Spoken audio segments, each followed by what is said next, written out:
Yes, that's a good girl. This is the hard direction, but she can do it. And we'll change directions in a moment.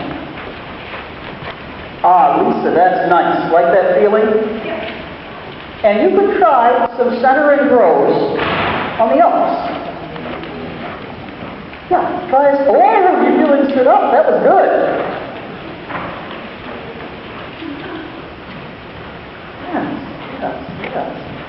Try some center and grows, and you might only hit them up once in a while at first. Eventually, you might be able to center and grow on every other up. And if you're really good, you might be able to center and grow on up. Okay, got a 5-minute warning. Let's come back to walk and change direction. Okay.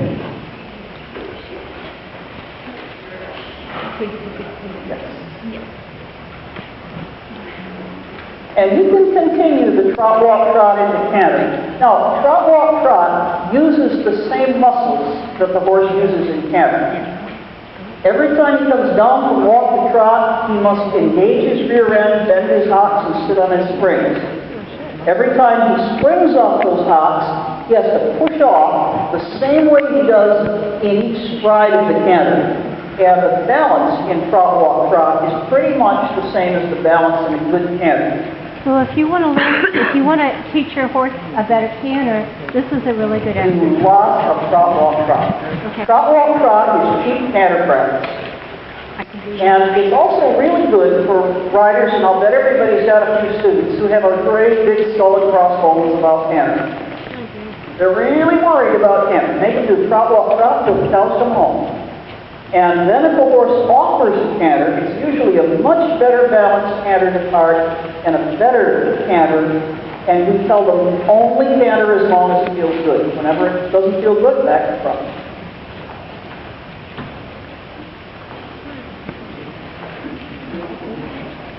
Now I'd like to give you an opportunity to do a little trot, walk, trot, and then trot, walk, canter in this direction.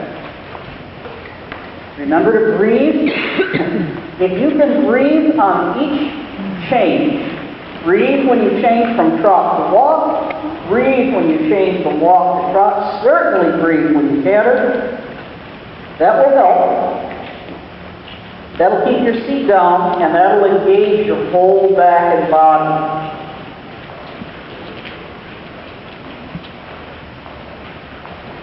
He needs a little rhythm today, doesn't he? Hercules is getting him. He gets a little bit scattered in his rhythm. He'll take the canter, and then he sort of goes, fast, slow, slow, fast, fast, fast, slow, trot. There's the rhythm. There's the rhythm. Now he looks like he'd go 100 miles across the desert. And he gets so much more fluid when he does. I am so happy to see the confidence coming in this big boy. He's a happier horse, and he doesn't have to canter today. I know he's got a good canter. When he's ready and you're ready, he'll do it. But the confidence is so much better, and you can see this through his back, can't you? And we can also see it in things like his eye and his ear and his behavior. But you can see it in how he uses his body. And I'll take that rather than rushing into get out of the gate right away.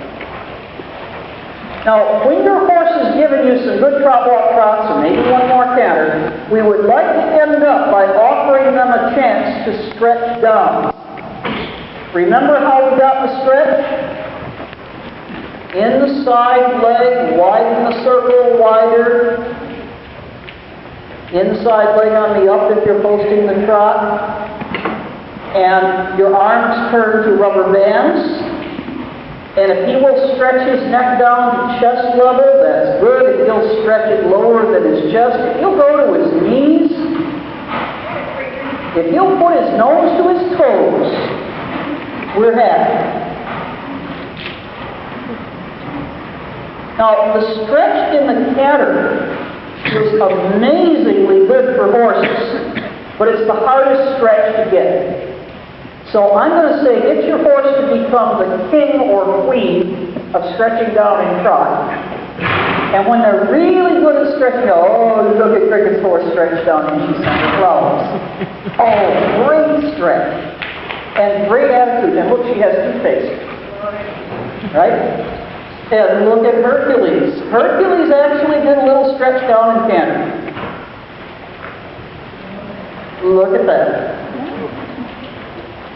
So when your horse gives you a nice stretch, tell him, attaboy, let him relax, let him walk, and let him relax. But the stretch is a good way. By the way, willingness to stretch and make rainbow is proof of good work. Yes, look at him stretch. Good boy. That was a big red stretch. That's proof of good work. And this revolutionized American dressage training when they put the stretchy circles in the training and first level tests. Because before that, if you didn't have the world's greatest judge, somebody could get away with sort of setting the horse's head and they had a brilliant extended trot. Their marks on the flashy extended trot, their headset made up for the fact that they weren't really using their body well. But those horses can't and won't do a stretchy circle. So the stretchy circle really made us ride better and use the horse's body better, put in good fundamentals. And I think the fact that a lot of people who compete in lower level dressage have to do the stretchy circle. It's one of the things that kept America, North America, from catching the Roller disease too bad. There were some high-level people who did that. But a lot of the people who show in training level, first level horses, get his chin under his chest and you can't do the stretch anymore. So it's proof of good work when your horse is willing to stretch down. I used to have, in fact I still